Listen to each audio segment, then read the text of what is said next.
Este artículo fue redactado y avalado por la farmacéutica María Biján de la cirugía de la exostosis del conducto auditivo externo. Está indicada en los casos en que existe un cierre total o casi total del conducto auditivo externo.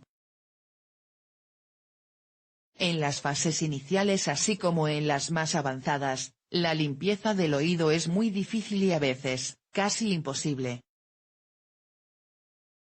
Esto hará que las otitis externas sean muy recurrentes e incluso, se pueda llegar a tener pérdida auditiva. ¿Qué es la exostosis del conducto auditivo externo? Las exostosis del conducto auditivo externo son formaciones óseas benignas. Estos crecimientos óseos se producen en el canal auditivo ocasionando un estrechamiento del mismo. Generalmente son formaciones bilaterales, aparecen en las paredes antero-inferior y posterior del conducto auditivo externo del oído. Aunque se desconoce su causa exacta, la teoría que más fuerza tiene es que se produce por la irritación que se origina en el conducto externo por el contacto repetido con el agua fría. Por esta razón, la exostosis del conducto auditivo externo son más frecuentes en las personas que practican deportes acuáticos. ¿Produce síntomas? La mayoría de las veces las exostosis son asintomáticas. Se diagnostican de manera casual al realizar una revisión de oídos. En general, evolucionan muy lentamente y al inicio no producen síntomas. Sin embargo, cuando crecen y van cerrando el conducto comienzan a aparecer las primeras molestias. El crecimiento de las exostosis favorece la retención de cerumen y agua en el conducto. Como consecuencia de esta retención, aparecerán las otitis externas de repetición. Generalmente, si la obstrucción del conducto auditivo externo es menor al 60%, no suele haber problemas. No obstante, en pacientes con una obstrucción mayor del 80% hay mayor incidencia de otitis externa e hipoacusia de transmisión. Tratamiento. Para el tratamiento de los casos más leves, basta con realizar un aspirado y una limpieza del oído. Además, es conveniente hacer controles de seguimiento para observar el crecimiento.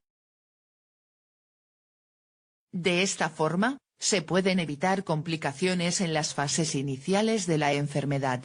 No obstante, para las infecciones, suele prescribirse el uso de gotas ópticas con antibiótico. Cirugía de la exostosis. En los casos más severos de exostosis, cuando la estenosis del conducto auditivo es prácticamente completa, se recurre a la cirugía para eliminarla.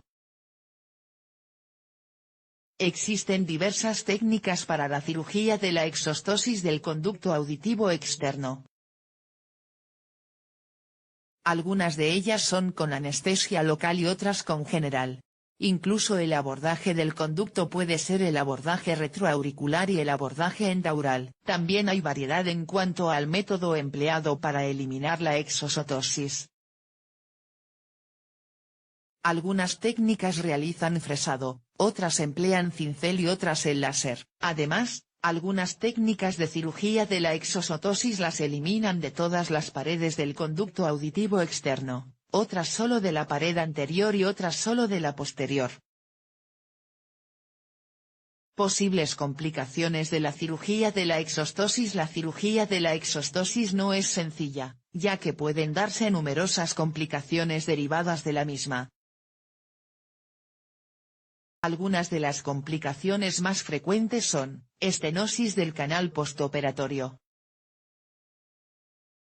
lesión del nervio facial, perforación timpánica, lesiones de la articulación temporomandibular, hipoacusia neurosensorial.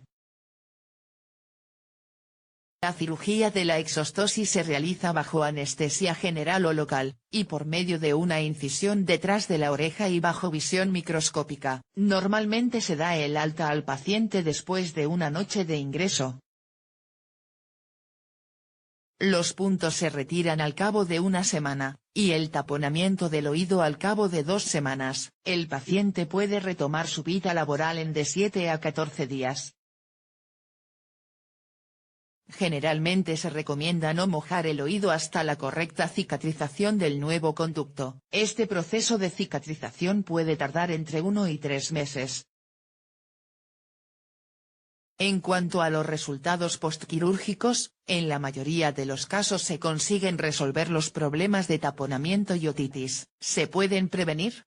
Si bien es verdad que el uso de tapones para los oídos entre los deportistas que hacen deportes acuáticos está muy extendido, su uso no ha demostrado ser eficaz en la prevención de la exostosis.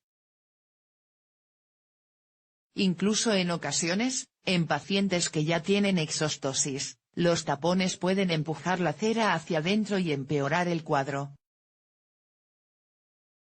El especialista valorará cada caso y, en función de los hábitos del paciente y el grado de exostosis, recomendará la mejor opción.